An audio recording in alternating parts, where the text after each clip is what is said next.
Film diawali dengan diperlihatkan legenda 10 cincin sejak ribuan tahun silam.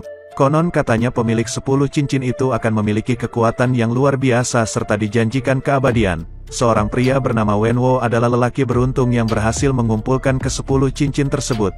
Selama ribuan tahun, Wenwo membuat sebuah organisasi bernama Ten Rings yang berisi para prajurit dari berbagai belahan dunia untuk melakukan pemberontakan dan memperoleh kekayaan, sampai akhirnya di tahun 1996 Wenwo merasa tertarik dengan sebuah desa bernama Desa Talo. Desa Talo diketahui menyimpan berbagai makhluk mitos dan juga sihir kuno. Tanpa membuang waktu, Wenwo dan anak buahnya pun langsung pergi menyelidiki desa tersebut. Tak disangka, Desa Talo yang suci dilindungi dengan sangat ketat. Hal itu dapat dilihat dari kondisi hutan di sekitar desa berbentuk seperti labirin yang bahkan bisa menghimpit siapapun yang mencoba menerobosnya. Alhasil mobil yang ditumpangi Wenwo pun kecelakaan dan terjatuh dari atas tebing. Wenwo yang berhasil selamat masih tidak menyerah. Ia memutuskan untuk menelusuri hutan itu sendirian. Setelah berjalan beberapa saat ia pun bertemu dengan penjaga desa Talo yang bernama Yang Li. Dengan 10 cincin yang dimilikinya, Wenwo yakin bahwa ia bisa mengalahkan Yang Li dengan mudah. Namun nyatanya, Yang Li ditugaskan sebagai penjaga desa bukan tanpa alasan. Ia merupakan seorang prajurit yang sangat tangguh sehingga untuk pertama kalinya Wenwo berhasil dikalahkan. Tak diduga hal itu pun membuat Wenwo terpikat akan kecantikan dan kekuatan Yang Li. Karena cinta mereka ternyata tak mendapatkan restu dari ketua desa, Yang Li pun terpaksa harus meninggalkan tanah kelahirannya dan hidup normal bersama Wenwo. Tak hanya itu, Wenwo juga rela melepaskan ke-10 cincinnya dan juga organisasinya agar ia dan Yang Li bisa hidup dengan damai. Dari pernikahan itu mereka pun dikaruniai 2 orang anak, yaitu Sangki dan Xialing. Pada suatu hari Yang Li menceritakan tentang naga dari desa Talo yang sudah memberikannya kekuatan. Setelah itu ia pun memberikan sebuah kalung untuk Sang dan Saling sebagai hadiah. Ia pun berpesan kapanpun Sang Chi merasa tersesat maka kalung itu akan menuntun jalan untuknya. Keluarga kecil itu hidup bahagia dan damai. Sampai suatu ketika sebuah kelompok bernama Iron Gung, musuh bebuyutan The Rings dahulu datang ke rumah mereka saat Wenlu sedang keluar. Sang Qi yang masih kecil tak bisa berbuat apapun ketika Iron Gang datang dan membunuh ibunya. Semenjak kematian Yang Li, Wenwo pun kembali menggunakan cincin-cincinnya dan menghidupkan organisasi Ten Rings. Ia bertekad untuk membantai semua anggota Iron Gun yang telah membunuh istrinya. Sejak saat itu Sang Qi dilatih untuk menjadi seorang petarung yang handal, sampai saat ia beranjak remaja. Ayahnya memberikan misi untuk membunuh ketua Iron Gang. Setelah menyelesaikan misi itu, Sang Qi pun memutuskan untuk meninggalkan dunia yang kelam itu dan kabur ke San Francisco. Bertahun-tahun berlalu semenjak kejadian itu, Sang Qi hidup sederhana sebagai karyawan hotel bersama dengan sahabatnya yang bernama Kati. Pada suatu hari ketika ia dan Keti sedang dalam perjalanan ke hotel, Sang Qi tiba-tiba didatangi oleh seorang pria yang menginginkan kalungnya. Karena Sang Qi menolak, pria itu pun memanggil kawanannya untuk menyerang Sang Qi. Dengan bakat ilmu bela diri yang ia miliki, Sang Qi pun mampu melawan segerombolan pria tersebut. Aksi pertarungan yang mendebarkan itu pun direkam langsung oleh seseorang yang juga berada di dalam bis. Setelah berhasil mengalahkan beberapa orang, seorang pria misterius yang duduk di kursi belakang tiba-tiba bangun dan langsung mengeluarkan senjata dari tangannya. Dari penampilan pria itu Sang Qi tahu betul bahwa mereka adalah bagian dari Ten Rings yang diutus oleh ayahnya. Oleh karena itu Sang Qi pun berusaha untuk mengalahkan mereka semua dengan bantuan Keti. Keti berlari ke arah kemudi bis dan mengikuti rencana dari Sang Qi.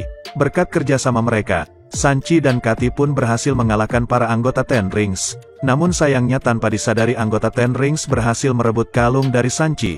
Setelah kejadian itu Sang Qi dan Keti pun langsung bergegas pergi ke Macau untuk mencari Saling, adik perempuan Sang Qi. Karena kalung yang sama juga dimiliki oleh adiknya, jadi Sang Hi berpikir bahwa adiknya juga pasti sedang dalam bahaya. Singkat cerita Sang Qi dan Keti pun sampai di Macau. Sesampai di sana mereka pun langsung bergegas ke tempat Saling. Saling mendiri sebuah arena tanding ilegal yang cukup besar. Di sana Sang Qi pun dipaksa untuk bertanding melawan Qialing. Mengapa demikian? Jadi dahulu saat Sang Qi meninggalkan rumah, ia sempat berjanji akan kembali dalam 3 hari. Namun kenyataannya ia malah kabur dan meninggalkan Xiling bersama ayah mereka. Hal itu pun membuat Kaling marah pada kakaknya karena telah meninggalkannya. Setelah pertarungan itu Sanchi pun menceritakan kejadian yang sudah menimpanya. Namun Xiaoling memintanya untuk tidak perlu khawatir karena ia bisa menjaga dirinya. Dan benar saja saat itu juga rombongan Ten Rings pun datang menyerang tempat tersebut. Xiaoling dan anak buahnya langsung bergegas kabur melalui pintu darurat sementara Sanchi dan Keti terpaksa harus melewati tebing. Saat Sanchi melawan anggota Ten Rings, Keti yang tidak bisa bela diri pun hanya bisa pasrah saat tubuhnya hampir saja jatuh dari keting giant. Namun beruntungnya si Aling dengan sigap langsung menangkap tubuh Keti. Meskipun awalnya pertarungan kedua kubu itu cukup imbang, namun pada akhirnya Wenwo pun datang ke tempat itu dan langsung menghentikan pertarungan. Setelah itu, Sanchi, Saling, dan Kati pun langsung dibawa ke markas Ten Rings. Sesampai di markas, Sanchi dan yang lainnya pun makan malam bersama. Semenjak kematian istrinya, Wenwo diketahui kembali menggali kisah tentang desa Talo. Dari penelitian ia menemukan bahwa di desa Talo terdapat sebuah gerbang misterius. Wenwo mengaku bahwa akhir-akhir ini ia terus mendengar suara Yang Li yang meminta Wenhu untuk membebaskannya dari gerbang tersebut.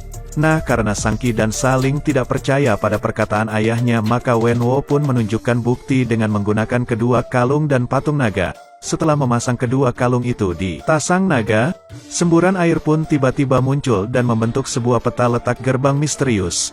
Jadi inilah alasan mengapa Wenwo kembali mengumpulkan anak-anaknya agar mereka bisa membantunya. Namun tetap saja Sanchi dan Saling tetap tidak setuju dengan rencana ayahnya. Karena bagaimanapun juga mereka tak ingin bertarung melawan desa Talo, desa kelahiran ibunya. Karena ras kepala mereka semua pun akhirnya dimasukkan ke dalam penjara. Di dalam penjara mereka pun mulai merencanakan sesuatu agar mereka bisa sampai di desa Talo lebih dulu dari ayahnya. Beruntungnya di dalam penjara itu mereka bisa bertemu dengan seorang lelaki bernama Traver yang mengaku bisa berkomunikasi dengan seekor hewan dari desa Talo. Nah, dengan arahan dari hewan itulah mereka pun akhirnya langsung menuju desa Talo. Mereka pun melewati hutan labirin hingga sampai di depan pintu gerbang desa Talo. Setelah melewati air terjun dengan portal dimensi, mereka akhirnya berhasil sampai di desa Talo. Desa Talo dipenuhi oleh makhluk-makhluk mitologi yang sudah berada di sana selama berabad-abad. Di sana Sanchi dan yang lainnya pun disambut oleh para penduduk desa, terutama kakak perempuan dari ibu mereka yang bernama Bibinan. Setelah itu, Nan pun menceritakan tentang gerbang kejahatan yang sebelumnya dibicarakan oleh ayah Sanchi.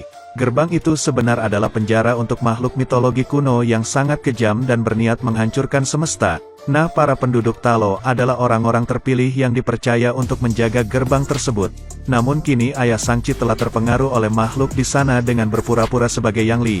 Makhluk itu tahu bahwa dengan kekuatan 10 cincin, ayah Sanchi pasti bisa baskannya. Untuk itu Bibinan meminta mereka semua untuk bersiaga dan menghentikan ayah Sanchi. Karena tahu bahwa anak-anaknya pasti akan datang ke desa Talo. Jadi sebelum meninggalkan desa, Yang Li sempat menitipkan sesuatu untuk mereka.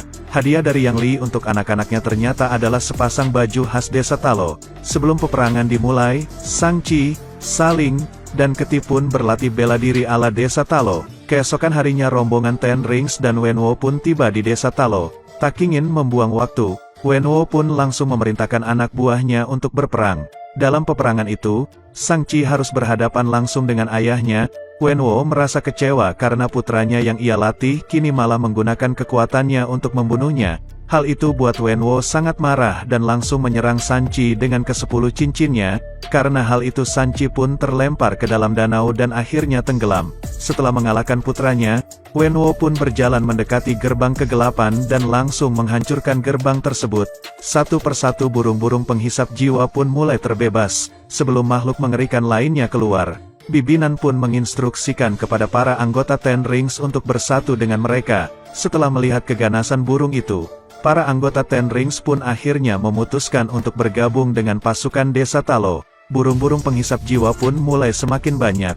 Mereka memburu jiwa-jiwa manusia untuk diberikan pada makhluk di dalam gerbang. Di mana makhluk itu mendapatkan jiwa yang lebih banyak maka makhluk itu akan semakin kuat. Sementara Sanchi yang tenggelam di dalam danau tiba-tiba teringat pada cerita-cerita ibunya semasa ia kecil. Dahulu ibunya sering bercerita tentang naga desa Talo yang merupakan bagian dari Sanchi. Hal itu pun berhasil membuat Sanchi sadar dan langsung dihampiri oleh naga desa Talo. Alhasil, Sanchi pun naik ke punggung naga Talo dan langsung naik ke permukaan. Dengan kekuatannya, naga itu pun memakan burung-burung penghisap jiwa dengan ganas. Setelah itu, Sang Cie pun pergi menghentikan ayahnya. Pertarungan di antara keduanya pun tak bisa terhindarkan. Pada pertarungan kali ini, Sanchi pun menyadari bahwa dirinya ternyata bisa mengendalikan serangan 10 cincin. Meskipun Sanchi punya kesempatan untuk membunuh ayahnya, namun ia tetap tidak tega melakukan hal itu. Di tengah pertarungan itu, si penghuni gerbang kegelapan pun akhirnya berhasil bebas. Ketika makhluk itu akan menyerang Sanchi, Wenwo pun dengan sigap langsung melindunginya. Nahasnya karena hal itu, jiwa Wenwo pun diisap. Sebelum kematiannya, Wenwo pun memberikan ke-10 cincinnya untuk Sanchi. Kemudian Sanchi diselamatkan oleh Nagatalo yang sekarang telah dinaiki oleh Xialing. Alhasil Nagatalo dan makhluk itu pun kini bertarung satu sama lain. Ketika makhluk itu sudah semakin kuat, ia pun berniat menghisap jiwa Nagalo. Beruntung sebuah panah tiba-tiba datang dan menembus leher makhluk tersebut. Rupanya panah itu berasal dari Kati. Nah, kesem itu pun langsung dimanfaatkan oleh Sanchi dan Xialing untuk melancarkan segala serangan. Dengan bantuan Xialing dan Nagatalo, Sanchi pun menembakkan ke-10 cincinnya dan meledakkan tubuh makhluk itu hingga hancur berkeping-keping. Setelah peperangan itu, Sanchi dan yang lainnya pun melakukan prosesi penghormatan untuk orang-orang yang gugur pada peperangan. Jadi itu dia ya guys, alur cerita Sanchi and the Legend of Ten Rings. Pada kredit scene-nya kita diperlihatkan pada Sanghi dan Kati yang dihampiri oleh Wang dengan menggunakan cincin portalnya. Setelah ia tahu bahwa Sanghi sekarang adalah pemegang 10 cincin, ia pun langsung mengajak Sanchi dan Kati untuk pergi ke suatu tempat. Setelah itu Sanchi dan Kati pun diperkenalkan pada Bruce dan Karel. Kemudian Wang mengatakan bahwa cincin yang dimiliki oleh Sanghi pertama kali dirasakan di sebuah daerah bernama Kamartaj, di mana cincin itu bertindak sebagai sinyal atau pesan di tempat tersebut. Pertemuan itu dianggap sebagai salam penyambutan untuk Sanchi yang kini telah bergabung dengan MCU. Di akhir film kita juga diperlihatkan pada Xialing yang kini telah menduduki tahta ayahnya sebagai pemimpin dari organisasi Ten Rings. Jadi itu dia ya guys alur cerita Sanchi and the Legend of Ten Rings.